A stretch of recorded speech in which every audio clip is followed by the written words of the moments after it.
Betsperts, what's going on this fine Tuesday afternoon on the November 15th? We've got the RSM Classic coming up this week.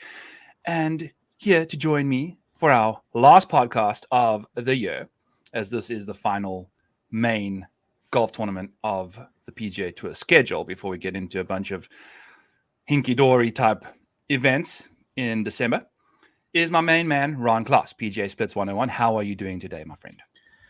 Yeah, doing well. This year definitely flew by. Like you said, last event of the year. So yeah, here at Betsperts, Betsperts Golf, I should say, just getting started this year, and got great things to come still. But Tony Finau, that withdrawal kind of has a huge trickle down effect. I was fading him anyways, and so that edge in doing so is obviously gone. And so, yeah, the RSM Classic kind of turns into this wide open event full of journeymen and rookies and veterans. And, it's really a lot of ways we can kind of get creative here. So looking forward to getting into it. Yeah, no, I think he was probably going to be pushing 30+% ownership going into the week. So now that gets to go who knows where. And we're going to look into it and see if we can figure out some stuff. I've got ownership here already that was prior to the Finau withdrawal. So we'll see how that all unfolds. But there's people that were lower owned just before even withdrew anyway that are just going to get a little bit more ownership, and I think the guys that were popular underneath him will get even more. So it's just kind of a prorated basis that we'll deal with. I think that'll be just fine. It's going to be a fun time. I think like you said, it's going to be the wild west now. It's going to be chaos. He was looking like the absolute favorite. The guy was in great form and apparently has an injury, inverted commas. So we'll see what the deal is. I find it difficult to believe you play that good at golf if you are injured. But anyway, so we got the Sea Island golf courses that we have to deal with. They're playing the Seaside golf course for one round, and then they're playing the Plantation course for the next. This opens up some interesting strategies because I think from a showdown perspective, from what I understand, is they still got everybody in the same slate.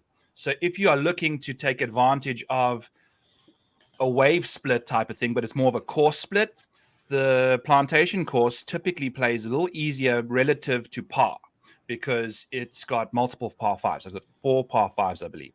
And that's where, the majority of the scoring comes from. So if you're going to be playing guys, you can stack the Plantation side of things. And then if you want, just play a really good guy that you really like on the Seaside if you're playing some showdown, just right off the bat.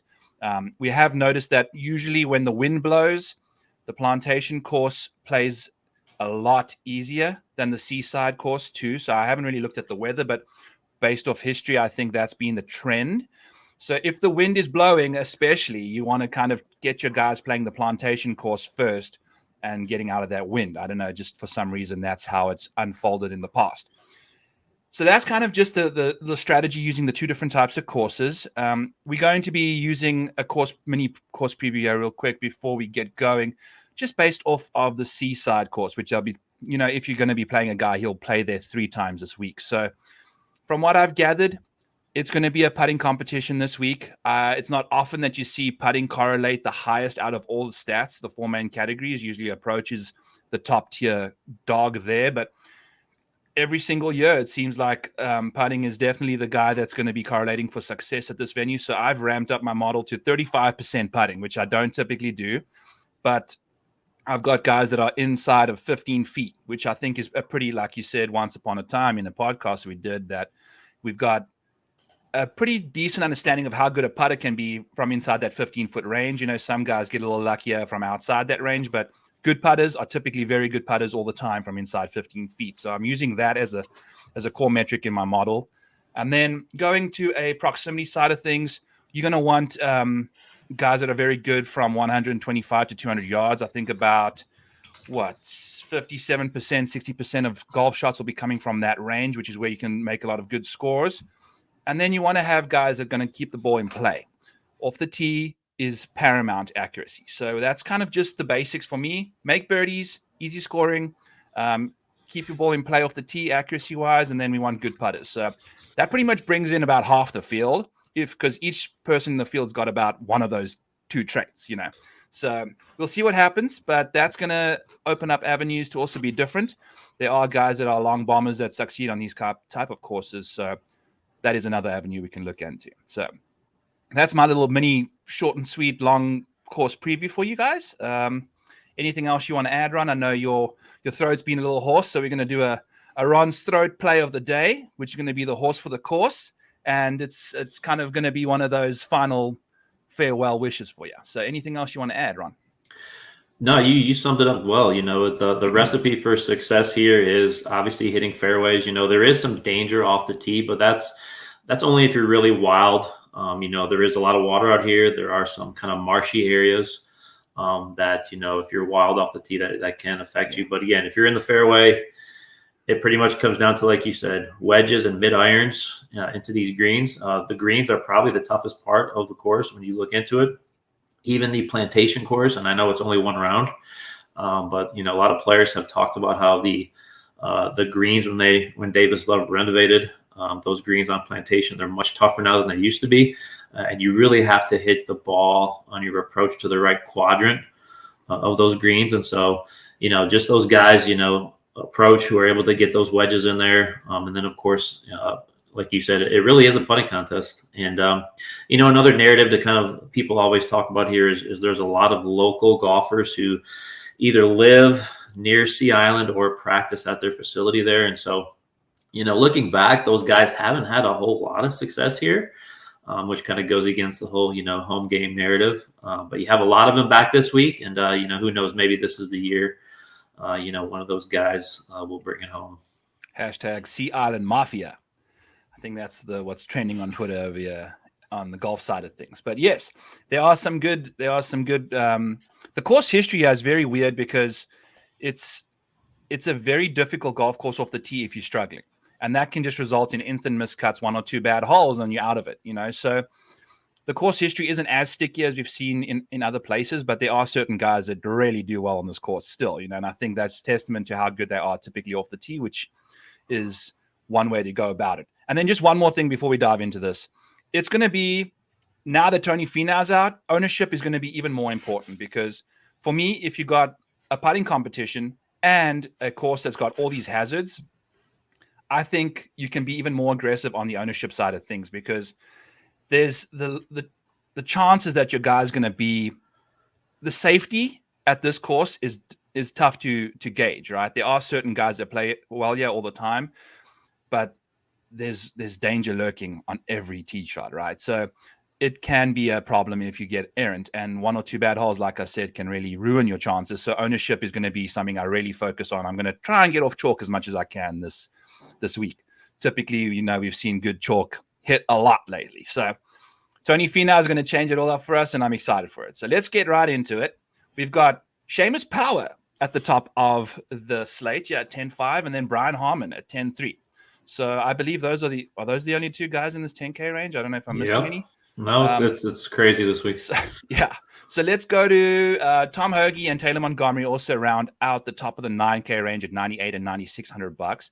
And from what I'm seeing, Taylor Montgomery is looking like the least owned guy in this range. And I think that's kind of based off of his poor performance that we saw last week at the Houston Open. He's a bomber off the tee. He's got lots of distance, but he's also quite accurate. He hit a lot of fairways last week, and he's the best putter in the field. So right now, after Tony Finau's been deleted out of my model, he's number one in my model. So I'm going to be playing a lot of Taylor Montgomery. It's a putting competition. He is the best putter in the field, if you ask me. I know we saw some regression last week, but guess what, Ron? I missed out on that top 20 bet, but I never had any of him in my DFS lineups.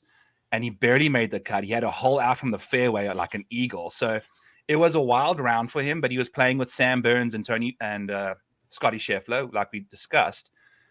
And I don't think his putter was right on cue. Now we go to a course like this where I think putting is important. Why would you not want to roster one of the best putters in the field? So if he's going to be low owned, I'm down for him. I know the approach play is not necessarily the best, but man, he can gain 5 strokes in one round, which you can't really do with irons. You have to be an elite iron player in order to do that. But this guy we've seen, he's gained multiple strokes in multiple rounds on his short PGA Tour career already. And then I'm a big fan of Seamus Powers. He just scores well. I think a lot of his metrics aren't going to be showing up because he's been playing all these Yahoo tournaments that don't have any strokes gained out in the rest of parts of the world. And he's not going to be pulling well in models. So I like those two plays for those two reasons. Obviously, every play in this range is good because that's why they're at the top of the range. But that's me done. I've been speaking a bunch, but I'm excited for this week. And I've got a lot of 7 and 6K guys that I want to get to. So I'm going to try and keep it short from here on out. But who are you liking here in the 9,600 and above range? And just to backpedal, kind of taking a big picture strategy look here really quick. So with Finau out, okay, like you said, you only have 2 players who are above 10K, which I can't even remember the last time we've seen anything like this. And so, I mean, you can honestly play any 3 upper tier players that you want, and you can still fit 3 guys in that 6 to 7K range that could very easily make the cut. Yes. So you can get really creative with how you kind of select if you want to go complete stars and scrubs. And I guess we're saying the word stars very lightly here because there's really no stars. But, you know, in a field like this, you know, Seamus Power, Brian Harman, Tom Hoge, these are the stars. So that's what we have to deal with. But again, I mentioned to you off the air here that, you know, when I see a guy like, you know, Dean Burmeister sitting down there at 6,300, who we'll get to, you know, he's literally 59th in the world. He's the 10th highest ranked player in this field, and he's at 6,300. If he just makes the cut and even finishes in the top 40, you know, that 6,300 opens up so much. And I think my plan this week is to try to chase as much win equity, even though there's not much of it in this field, as much as I can at the top here. And so, yeah, just getting into, you know, Seamus Power is tricky because I think some people who are running models, you know, his approach numbers are awful, but they don't include the last 2 events, which were not measured. And he finished 1st and 3rd in those 2 events. And so obviously, you know, with no shot link and no strokes gained approach data, you know, he definitely was in the positive. Just watching on TV, you know, it looks like he figured out whatever problems he had with his irons. He's always been super accurate off the tee. He's a positive Bermuda putter. You know, he was 4th here last year. And so, you know, I think that might keep his ownership down a little bit because people aren't looking at, you know, if they're just going by a straight model and, you know, you see those approach numbers are so bad. So really love Power here. Lots of win equity, you know, just 2 top 3 finishes his last 2 events. I think he's a must play. Brian Harman right below him, you know, 8 straight made cuts, 6 top 25s in those 8 events. You know, he was runner up at Mayakoba, one of the most accurate drivers of the ball, you know, 2 top 15s here. And he's 24th in the world. You know, people, I don't think anybody, most people when they hear that are shocked, you know, because he hasn't won forever, but he's just so consistent. And so this could definitely be the week that he kind of breaks through as well. And, you know, he's really not known for his great approach game, but when you look at, you know, between 125 and 175 yards, he's 12th in this field. So I really like Harman. And then Hoge, you know, obviously we all know he's an elite approach player. Since he finished 4th here last year, he's gone from 124th in the world rankings all the way up to 36 right now. And so kind of this last year, you know, he just kind of become one of these really good, maybe even borderline great PGA players. And, you know, it kind of this week comes down to, can he make enough putts? So we're gonna be on the opposite side again here because Taylor Montgomery is the guy up here that I am not playing for the first time this week, actually. Like you said, the approach play, you know, I think he's a guy that fits better on the course last week, where, you know, he's really long off the tee. He can kind of bomb it. And so, you know, you kind of saw a little bit of a downturn last week. He struggled. Can he bounce back this week? You know, in a field that's this week, he could. Of course, if he starts making everything on the greens, yeah, you know, putting contest, he kind of does fit perfectly.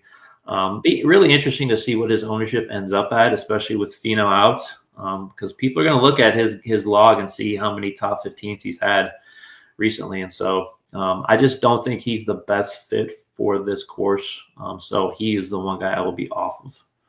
No, that's completely fair, and I get the logic and everything. So, but if you're looking at his log of top 15s, you know, Seamus and Brian and Hoge they've all got very similar type vibes, right? They've all got great history coming into this event. So, and then we get to guys like Jason Day, Keith Mitchell, Joel Damon, Denny McCarthy, and Matthew Neesmith, who are all going to be very, very popular this week. They're much cheaper than these boys at the top here, and they arguably have as much upside as the rest of them. Maybe not as much as Seamus, who's just recently won, but they've all got opportunities to do good stuff at this venue, and it's looking very chalky in this range. And there's a good chance I'm skipping this entire range and just going, with those three guys, at the top, and then just really getting weird with 6 and 7K guys. So I do have an outright on Joel Damon. I think his ball striking is just going to be off the tee. He's super accurate. He's one of the most accurate guys there is. And his iron play, I think he's only lost like one or two times in his last 12 or 16 rounds. So he's just been so consistent with his irons. And then you get to the putting, which is a major issue. But he's played good golf, losing strokes putting and finishing inside the top 20 in multiple events. So he can get it done without the putter, but that upside's lacking because, we've said you can gain 5 strokes putting, but it's tough to do that on the iron side. Is he going to be able to do that? I think with everybody putting really well, like Jason Day, Keith Mitchell, Denny McCarthy, those are all guys that are really good putters that I think people are going to lean towards over, Joel, who's a nice household name, but not necessarily going to be as popular as those other dudes. So he's probably one of the guys I'm going to lean on the most in this range. Who are you liking in this bottom of the 9K range you're on? The honest truth is I like everybody. No. So yeah, this is so yeah, when you go from Jason Day down to Neesmith at 9K, if my strategy is going to be, again, am I going to go a whole lot of Burmeister? Maybe. And if I am, I could fit 4 of these guys and I can just kind of mix and match. So I think that's another viable strategy this week. If you are going to kind of mix in 2 lower owned guys, you could fit 4 of these into your lineup and just kind of mix and match down low. And so that's another option this week. I just think this area, once you get below here, yes, there's still some guys, but I think you're really losing a lot of win equity once you get below here. Jason Day, obviously, he gained another 3.1 on approach last week. That's now 8 events in a row. He's gained on approach. He's also gained 4 straight with the putter. Keith Mitchell, really good last week, gained 7.1 ball striking. He's super accurate off the tee, loves Bermuda. He's one of the Sea Island boys here. So, you got that to keep in mind. Obviously, you made a great case for Joel Damon. The last 3 events, he's gained a total of 24.6 tee to green. And that doesn't even include his 3rd place finish at Mayakoba. And so, he's a guy like Tom Hoagie to me. If he can make some putts this week, he has as good a chance to win as anybody. And then you have Denny McCarthy sitting there, still looking for his first ever victory. I think this sets up really well for him. It's a much better fit than Memorial Park was last week. He's got 2 top 10s in his last 3 trips here. The very best Bermuda putter in the entire world. And if we're talking a putting contest, Denny McCarthy is the one, that I want on those greens. And finally, Matthew Neesmith, before he finished 53rd last week, he had 3 straight top 10s. And again, great course history here.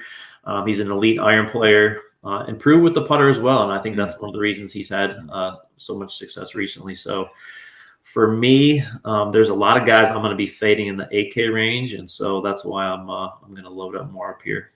No, that's totally fine. And I just want to say, Denny drove me nuts. I was in contention to win $200 off of a $1 entry in a 20 entry max, and Denny shot 77 and in my best lineup. So I am pissed at Denny McCarthy right now. I don't know what he's doing, shooting 77 and playing 1 par 3, 6 over par in 4 rounds of golf. So I don't like him right now. I'm having a tough time even just looking at his name and mentioning his name out of my mouth, but just had to get that out of the way before we get into this 8K range because it was brutal. I was looking so good, and then he just absolutely ruined all my chances. So Denny's out for me. Don't like him. Not this week.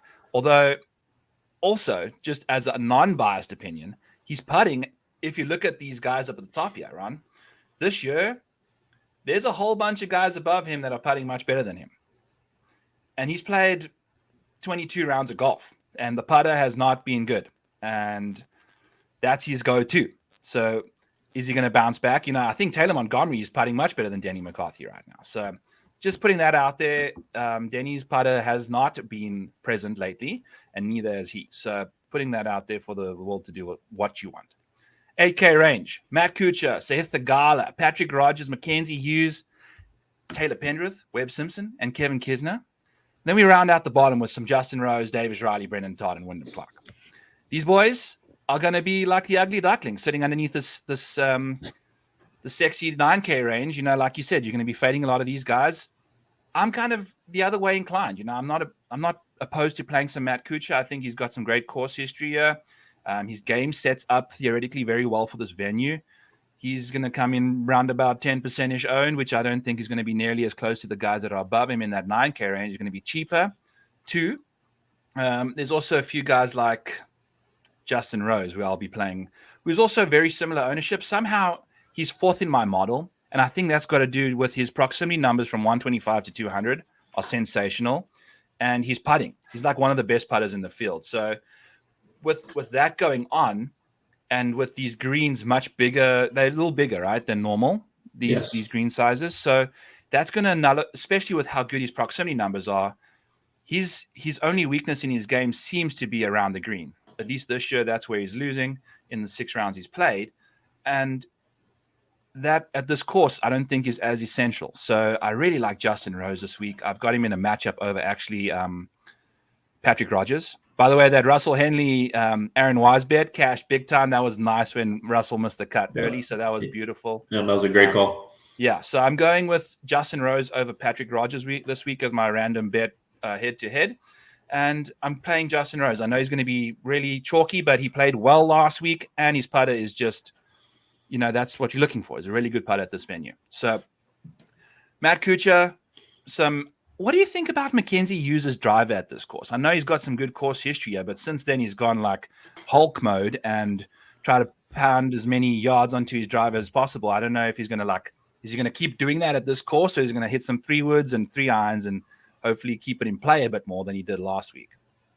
Yeah, I'm pretty sure most players are going to club down here. I think the average driving distance is right around 275. Yeah. And yeah, he's an interesting play just because I think he's going to be really popular. You know, was 2nd last year.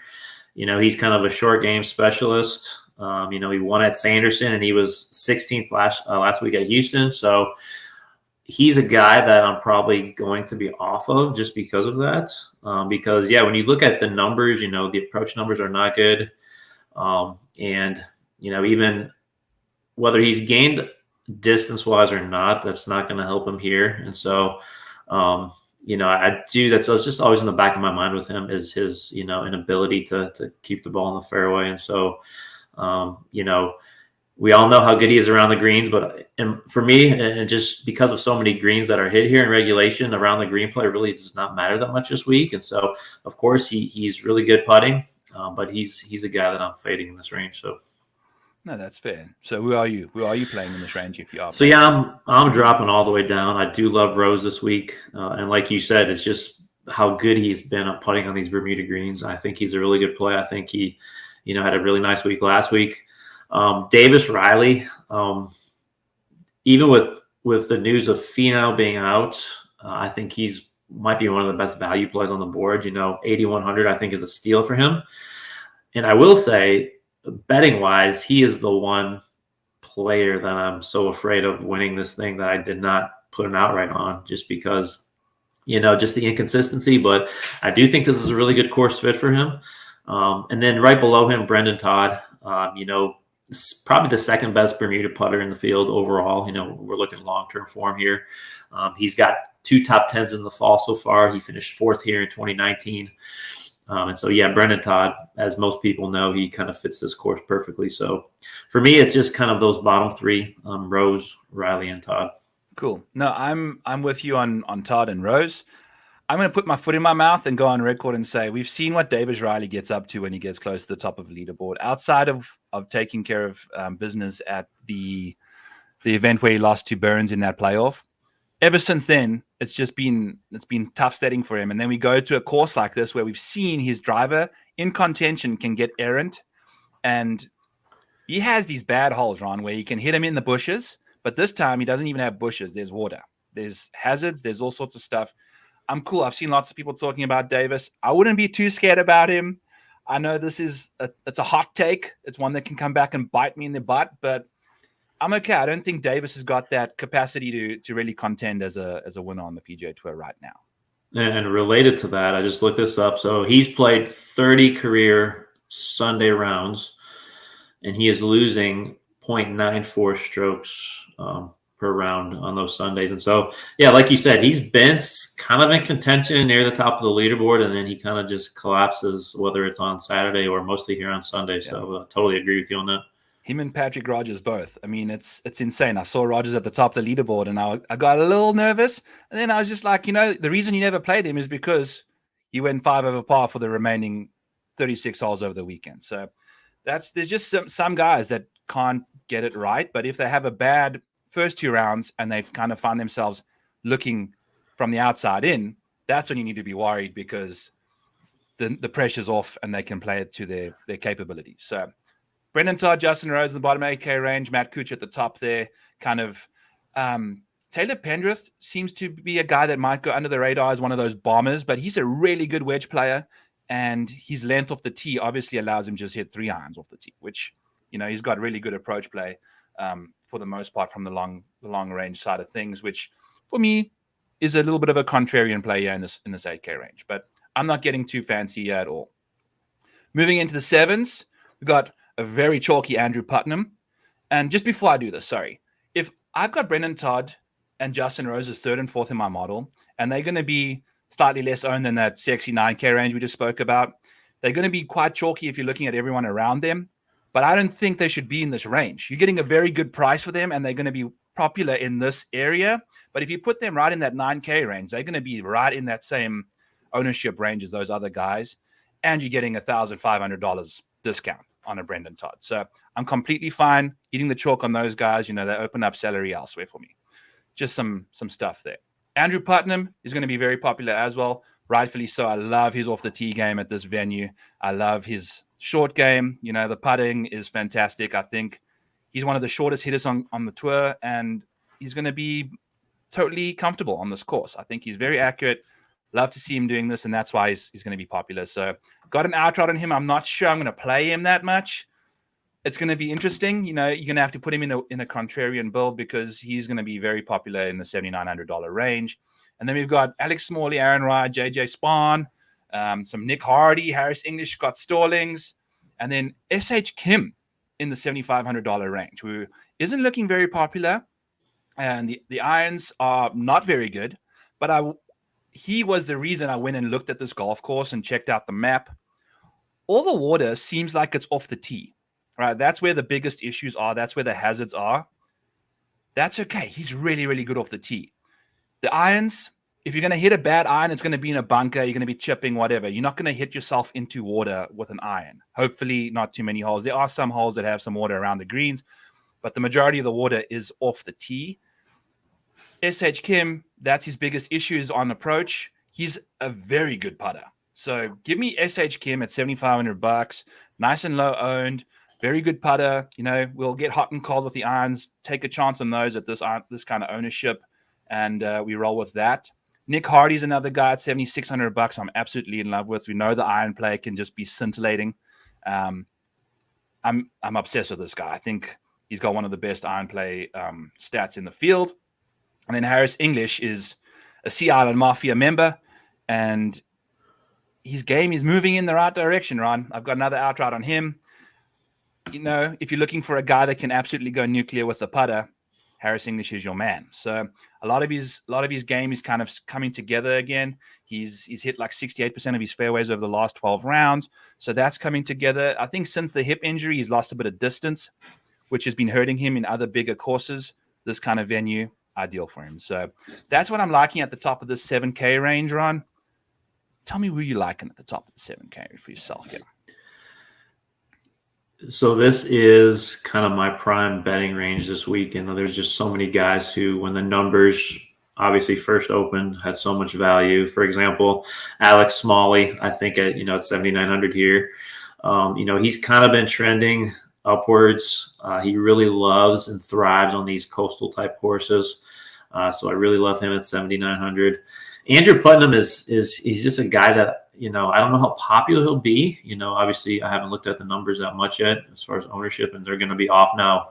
Yeah, at least for a little bit, anyways, with Finau. Right now, he's 14-ish%. Okay. From a random website that I'm using. I'm not going to name the name, but it's it's one of the highest in this range. Yeah, and he finished 5th in the model I ran. I'm still trying to figure out how he finished that high, but I guess when you look at everything, he's 13th in approach. When you go back to the last 36 rounds, he's actually the second best player in this field. When you look at, correlated courses to Sea Island, he's 25th. He's the 11th best putter. He's 15th in fairways. And so, he's not like the best in anything really, but he's just so consistent. So I do like him in that range right there. I think Harris English is another guy who, we talked a lot about when he had the injury. He was kind of rusty, kind of inconsistent. I think he's definitely turned the corner as far as being much more consistent now. Definitely a course that fits him, a guy who can sink a ton of putts. He's 5th on all the different correlated courses to Sea Island. So I think he is a great play here at 7,700. Scott Stallings, a guy who, you look at the approach numbers, not great. But, at 7,600, I think he's a guy that should be in that, the mid 8K range. So, if you're looking for some value, kind of a boom or bust play in this range, then you have Chris Kirk, a guy who's won here, struggled a lot recently. He's 97th in this field in the last 36 rounds. So really not in good form. But again, we talked about this. Once we get into these lower price values, you kind of look at course history maybe a little bit more. And so he's an interesting decision there.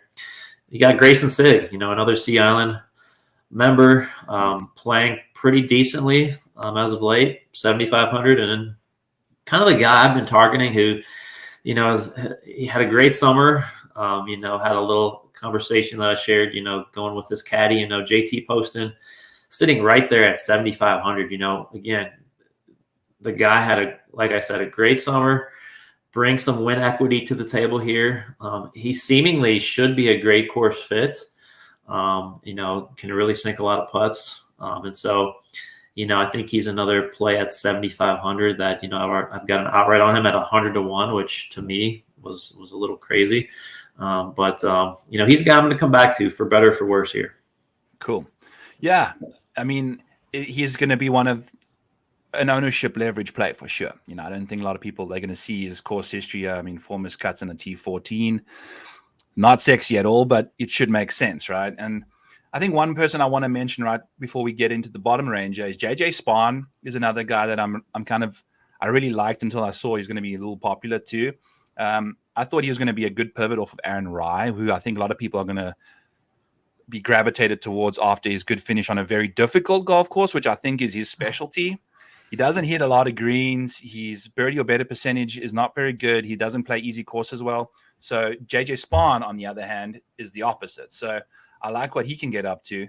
And, he's really accurate off the tee, and he's had some good finishes. Yeah, I think he's got a second, and he's had 2 T15s in his last 2 starts. So I'm going to be going to JJ Spahn in the $7,800 range for sure too. Let's get into the bottom of the 7K range. Yeah, we got some Hayden Buckley love. We got some Taylor Montgomery, Justin Lower at $7,300. We got Lee Hodges, a very, very chalky Ben Griffin after some really good performances lately, who I'm going to be off of thanks to some off the tee inaccuracies that he has. Robbie Shelton's another guy I'm going to be liking in this range. We've got some Luke List love again, Ron. No. Why not? Because Luke List, T4, T53, miscut, T10 at this venue, man. He's one of these guys that I think he's gained 0 strokes putting at this venue, which for him is like monumental. He's played here, 14 rounds and has averaged 0 strokes, which for Luke List is like 1 stroke per round more than he normally does. So he's really, really good on these greens for some odd reason. I don't know if the recent putting is catastrophic, but it always has been. He's just one of those guys that really plays well here for some reason. So I was curious. I was curious on your take to him, but you're not liking him this week, huh? No, again, the 10th place and the 4th place, again, if you want to play him here, I think, at this price range, I think you can throw him in a few lineups. But I thought he was a great fit last week, and he just did not show up. And then, if we're talking this is a putting contest, I just think the odds of him, coming up with another top 10, top 20, I just don't think they're that high here. I know, but he can hit stiff. I don't know. It's a weird thing. He's a weird character. But for me, I'm okay going to him now when he was very popular last week on difficult greens. Now he's going to be less owned a little bit. I'm okay going there. I don't know why. It's just how it goes. I'm a big fan of Robbie Shelton this week as well. I think I've always liked him. Putter went rogue on him last week. So I'm okay kind of hoping he gets a bit of a bounce back. But I love how his game kind of correlates to this venue. Off the tee is very accurate too. And Lee Hodges as well. Going to absolutely play some Lee Hodges. He's a little chalky too, but not as chalky as Ben Griffin, which is totally fine by me. Love him there. And then Justin Lower. Big fan of Justin Lower. He's had a T8 and T4 in his 7 starts that he's played in. He's made all of the cuts apart from one last week, which is fine. I think he 4-putted from 5 feet, which absolutely ruined me. I had 48% Justin Lower in my lineups. So that wasn't fun. So we'll go back to him. And then Hayden Buckley is going to be one of these guys that's going to be massively accurate off the tee. He's one of the best drivers in the field from an accuracy and distance perspective. And it's just going to give him so many opportunities to hit good iron shots onto the green from the middle of the fairway on this course. So I think, with his off the tee prowess, we're looking real good there. So those are some guys I really like in the top here, or the bottom of the 7K range. Any guys you like here? I absolutely love Taylor Moore this week at 7,400. He finished in the top 15 in my model, the 5th best player in this field over the last 36 rounds. A young guy. He's only played here one time. He finished 8th here last year. And even coming off the miscut, at the Houston Open last week, he's, when you kind of go through his, past 5 months or so, he's played around 15 events and he's made 13 out of 15 cuts. I mean, we're talking about some high finishes too. He's got 3 top 12s. And I just think, this is another course that just kind of fits his game. And so I think it's a great value at 7,400. I'm totally with you on Justin Lower. I think he is, he's kind of struggled on the greens last week, losing 1.7 strokes. And that hardly ever happens with him. He's really a good putter. He's really good on Bermuda, very accurate off the tee. He's just a great price for someone who has 2 top 8s this year. And then my other guy is going to be Adam Long. I kind of keep coming back to him. And, another guy who, he's got, course history on some of these, even recently, where he hasn't totally come through, but here we go again, last three trips here, he's got 3 top 35s. And so I do like Adam Long, and a lot of guys down in this range. And even as we get lower here, that'll kind of be mixing and matching with a lot of those guys in the 9K range. Yeah. It's interesting because I'm Adam Long as well. And he's gone 2 miscuts on 2 straight events where he's had a really good course history. And I don't know if that's just good course history or if he's just played well at this time of the year, typically. But he's not playing good golf right now. But he's putting. I think he's currently leading the field in putting, in the season, I think, which is ridiculous. We've got Taylor Montgomery, we got Brendan Todd, Denny McCarthy, all those boys in the field. He's got one of the best putting records in the field here in his 18 rounds. But he's been missing cuts like crazy because his irons and every part of the rest of his game is in shambles. I don't know if I'm going to, he's looking at 7-8%. I don't know if I can lean on a guy like that who isn't. I like him from a putting aspect for sure, but I don't know if I'm a big fan of him. If he's going to be hitting his ball in the water, you can make all the bogey putts you want in the world. It's not going to help you. So that's kind of just my philosophy at that kind of ownership. Adam Schenk is another guy that's very interesting. He's had a few really good finishes. Yeah, I think he's got multiple top 30s and a few miscuts, which is fine. 1 or 2 bad holes, you're out of the field, but it is what it is. He's one of these guys that's kind of difficult to put your finger on. So I'm a big fan of Adam Schenk. Brandon Wu is a nice guy. He's made 6 straight cuts. He's very accurate off the tee. The putter can come and go as it wants, but he doesn't necessarily get to the top of the leaderboard. Francesco Molinari is very accurate off the tee, typically. And we've seen this guy's won the Open. So he's a major winner that's sitting at casual $7,100 and possibly like 2% owned. Hello, Francesco Molinari. Sign me up for him. That's a nice guy I like in this range. 2 at the bottom here. I think what's going to happen with me, I'm very excited for this week. I'm going to enter 150 lineups. I've got far too many guys that I like in the 7 and 6K range. I want to play them all. I've done like ample amounts of research on these guys, and they've got some really good course history in this range. So in order to get exposure to them, I think I'm going to have to play 150 lineups. So I can't fit them into my 40. So that's what's going on there. Some Scott Piercy love. He's played well here before, and he's doing good stuff recently. John Huh, another guy in the 6K range we're getting into now. I've got him here as Jockey Johnny. This guy is a horse for the course magician, man. And he's had T12, T12 miscut, T37. So when he plays on courses that he likes and these shorter tracks that require like dink and dunk type play, he's very, very good. So I've got well ahead of myself here. I'm very excited for this event. These are the guys I'm going to be eyeing out in the bottom of this range, Ron. Please fill in the gaps for any people I've missed in any other ranges on the way on my journey over the last 5 minutes.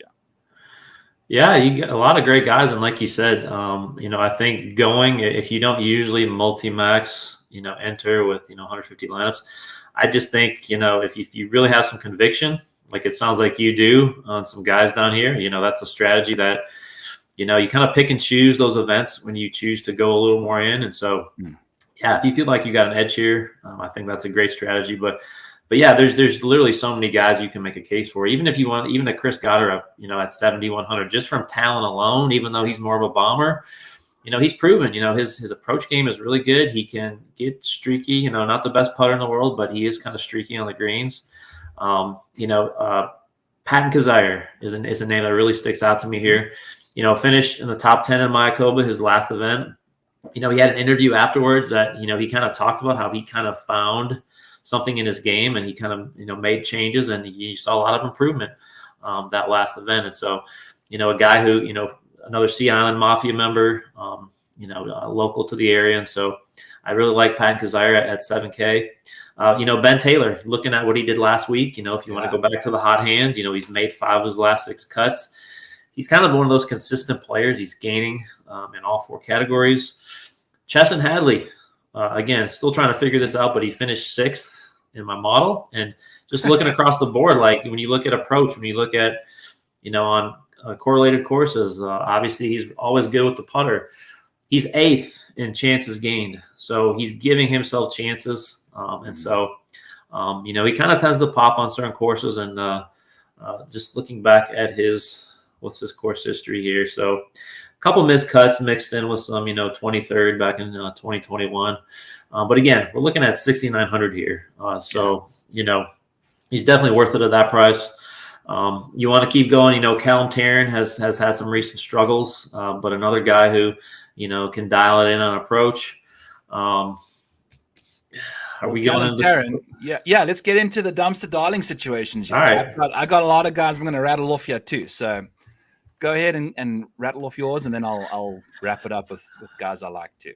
Yeah, Austin Cook, and I know you love him this week too.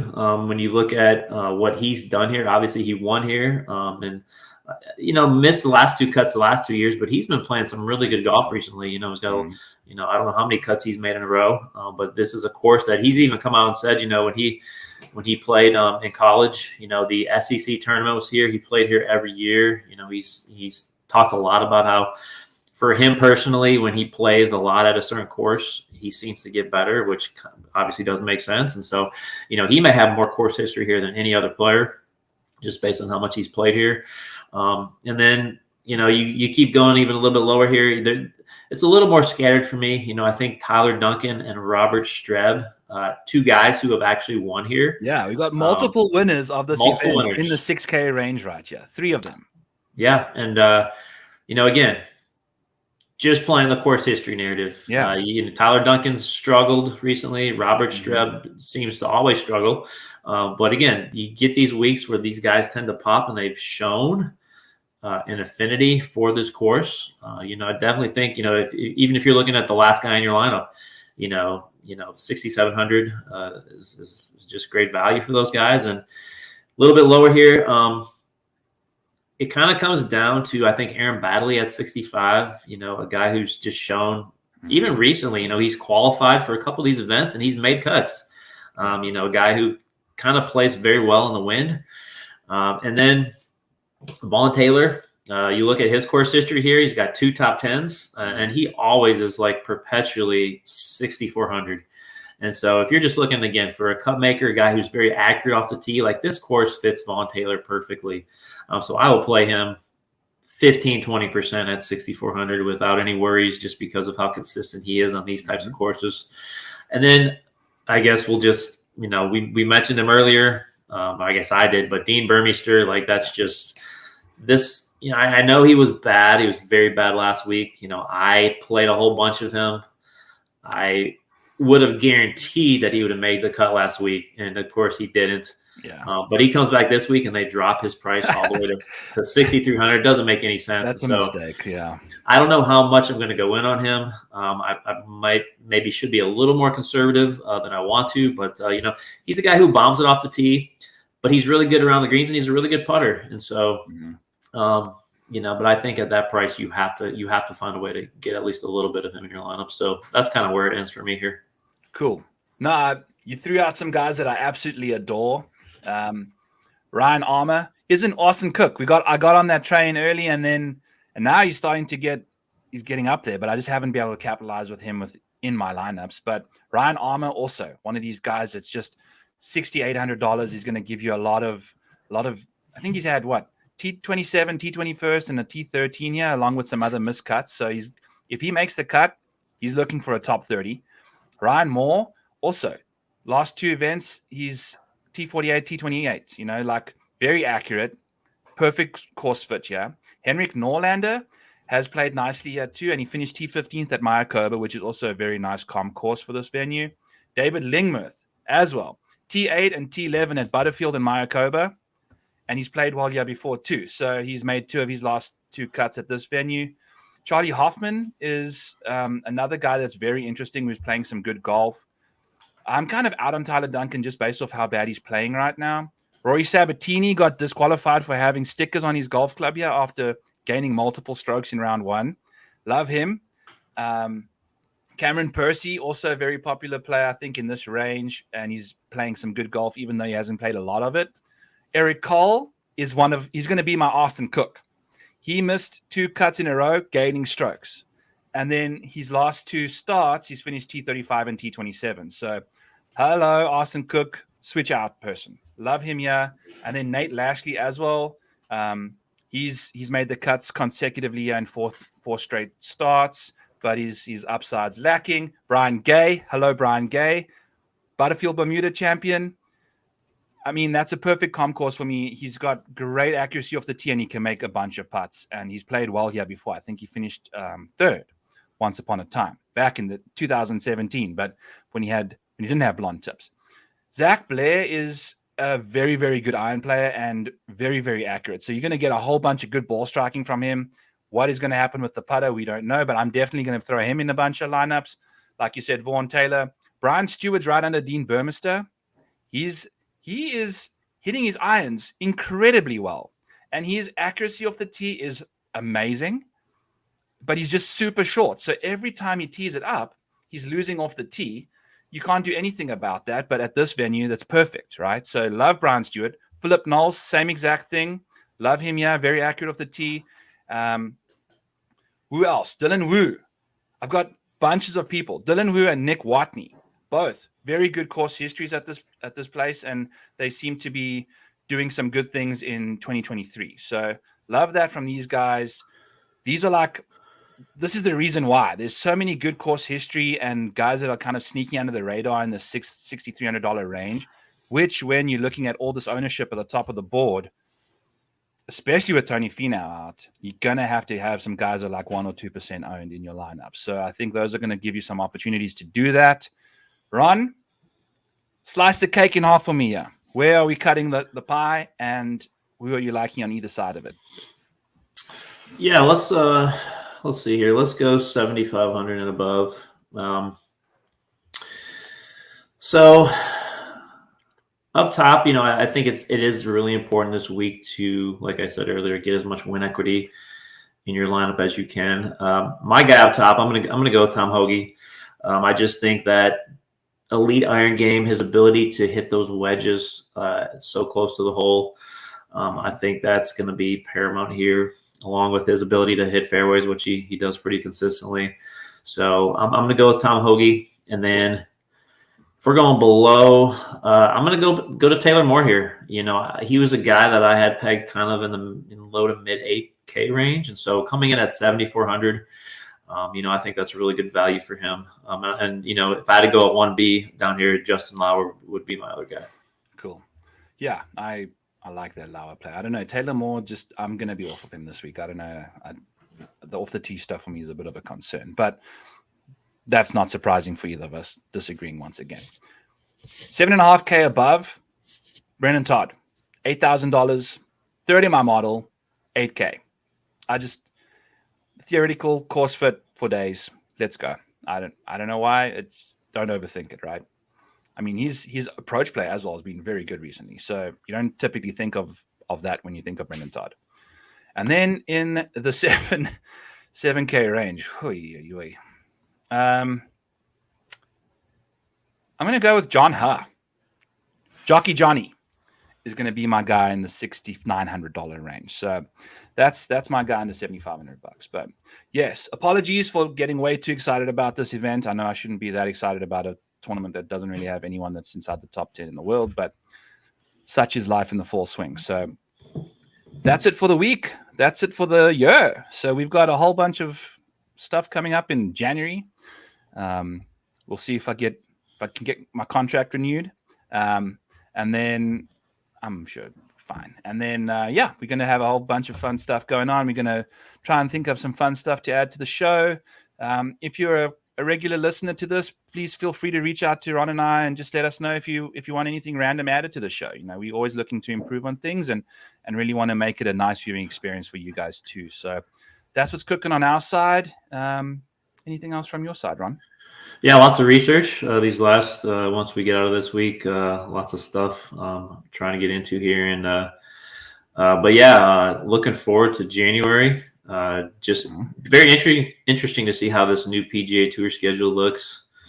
Of course, there's still whispers of other players moving to the Live Tour, and hopefully nobody else leaves because it's watered down a bit too much in my opinion right now as it is. So.